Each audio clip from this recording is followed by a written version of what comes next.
عوام کو اس کا علم نہیں دیا گیا، نہ اس کی جو ہے صحیح جو ہے اس کا پروپیگنڈا کیا گیا، تو ہم دیکھتے ہیں کہ عورت کے اندر جو اس کا حسن، اس کی خوبصورتی، اس کی نسوانیت ہے وہ گھٹتی چلی جاتی ہے، اور وہ ایک عورت کے بجائے مرد کا جو ہے روپ اختیار کرتی ہے۔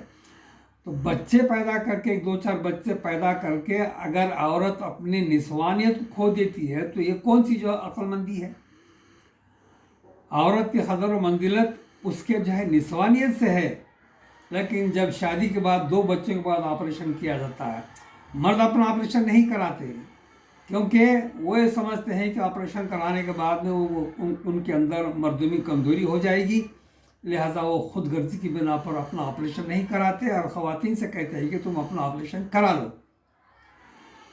تو یہ ایک غلط پروپیگنڈا ہے کہ آبادی اتنی بڑھ گئی ہے کہ اس کا ہم انتظام نہیں کر سکتے۔ اب دیکھیے نا کہ بھائی کہ 5 دریاؤں کو ملانے کی جو ہے اسکیم تھی، وہ اسکیم آج تک جو ہے کام میں نہیں۔ 7 لاکھ ہماری فوج جو ہے کشمیر میں پڑی ہوئی ہے، اور وہ ان کا مقصد صرف یہ ہے کہ وہاں پر جو ہے امن و امان قائم رہے اور ہندوستان کی فوجوں کا اقتدار کشمیر پر رہے۔ یہ کون سی جو ہے عقل مندی ہے، کون سی فراست ہے، کون سی شرافت ہے؟ تو میرا یہ خیال ہے کہ ایسے تمام علاقے، بنجر زمینات، اسٹرائل لینڈز پر اگر محنت کی جائے تو کئی ہزاروں بلکہ لاکھوں آدمی پرورش پا سکتے ہیں۔ اس کے لیے حکومت کو دیکھنا چاہیے، اور دریاؤں کا جو نظام ہے، سارا پانی جو ہے سمندر کے حوالے ہو جاتا ہے۔ اگر دریاؤں کو جو ہے صحیح طریقے سے آپس میں جوڑ دیا جائے تو پورا دریاؤں کا پانی جو ہے سیرابی آبپاشی کے لیے استعمال ہو سکتا ہے۔ تو ایسے منفی تجاویز پر عمل کر لینا آسان ہے، لیکن اس کے جو بعد کے اثرات ہیں وہ جو ہے بڑے غلط اثرات ہیں۔ چنانچہ یہی فیملی پلاننگ کا نظریہ جرمنی نے اختیار کیا تھا 15-20 سال پہلے، لیکن جرمنی والوں نے دیکھا کہ وہاں اتنی تعداد گھٹ گئی کہ لڑنے کے لیے ان کے پاس فوج نہیں رہی۔ تو کیا ہمارے ہندو حکمران، جن کا غلط عقیدہ خدا کے بارے میں ہے، کیا وہ چاہتے ہیں کہ ہماری بھی آبادی اتنی گھٹ جائے کہ ہمارے لیے افواج کی کمی محسوس ہو جائے؟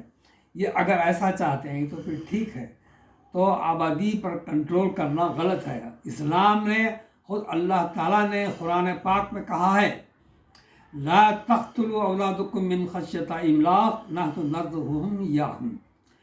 اے لوگو، تم اپنے اولاد کو معاش کے ذریعے سے یا غذاؤں کی کمی کے وجوہات کے نتیجے میں اسباب کو خیال کر کے اپنے اولاد کو مت گھٹاؤ، ہم تم کو بھی رزق دیں گے اور تمہاری آنے والی اولاد کو بھی رزق دیں گے۔ اور حضرت محمد مصطفیٰ صلی اللہ علیہ وسلم نے کہا ہے کہ اے مسلمانوں، اپنے بچوں کی تعداد میں اضافہ کرو، تاکہ روز قیامت میدان حشر میں تمام انبیاء اپنی امتوں کے ساتھ کھڑے ہوں گے تو میں اپنی امت کی کثرت تعداد پر فخر کروں گا۔ تو یہ ایسا عقیدہ سارے انسانوں کا ہونا چاہیے، اور اللہ تعالیٰ کی ذات ایسی ہے کہ وہی سارے انسانوں کو رزق دیتا ہے۔ صفی اورنگ آبادی نے کہا، کسی کا رزق رک نہیں سکتا خلاق اکبر سے، صفی پتھر کے کیڑے کو غذا ملتی ہے پتھر سے۔ پتھر کے اندر رہنے والے کیڑے کا جب وہ غذا کا انتظام کرتا ہے تو لاکھوں کروڑوں اربوں انسانوں کا کیا وہ انتظام نہیں کر سکتا؟ یہ ہماری اپنی کمزوری ہے، نااہلی ہے، ہمارا مس مینجمنٹ ہے کہ ہم زمینات پر صحیح ایگریکلچر نہیں کرتے، ایگریکلچر کے صحیح طریقوں کو استعمال نہیں کرتے، اور اناجوں کی صحیح حفاظت نہیں کرتے، اس کی صحیح تقسیم نہیں کرتے، جس کے نتیجے میں جو ہے اناج کی کمی کا ایک غلط جو ہے احساس لوگوں میں پایا جاتا ہے، اور وہ کہتے ہیں کہ صرف 2 بچے کافی ہیں۔ یہ میرا مختصر سا بیان تھا آبادی کنٹرول کے سلسلے میں۔ اگر آپ حضرات کو یہ بیان کے اندر کچھ حقیقت نظر آتی ہے تو آپ خود بھی اس پر عمل کریں، اور اپنے اولاد کی پیداوار پر کبھی بھی خدغن نہ لگائیں۔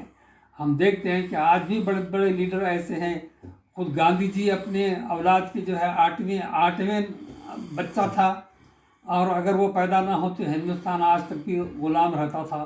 انہوں نے ہندوستان کو آزادی دلائی، اور خود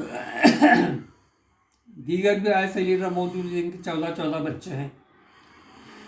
تو مثبت انداز فکر ہونا چاہیے. منفی انداز فکر سے ہمارا جو ہے نظام خراب ہو جائے گا، ہماری آبادی گھٹ جائے گی، اور لوگوں کے اندر جو ہے بیرونی ممالک سے مقابلہ کرنے کی طاقت ہماری ختم ہو جائے گی، اور ہو سکتا ہے پاکستان کی آبادی اتنی بڑھ جائے کہ وہ ہندوستان کو قبضہ کر لے.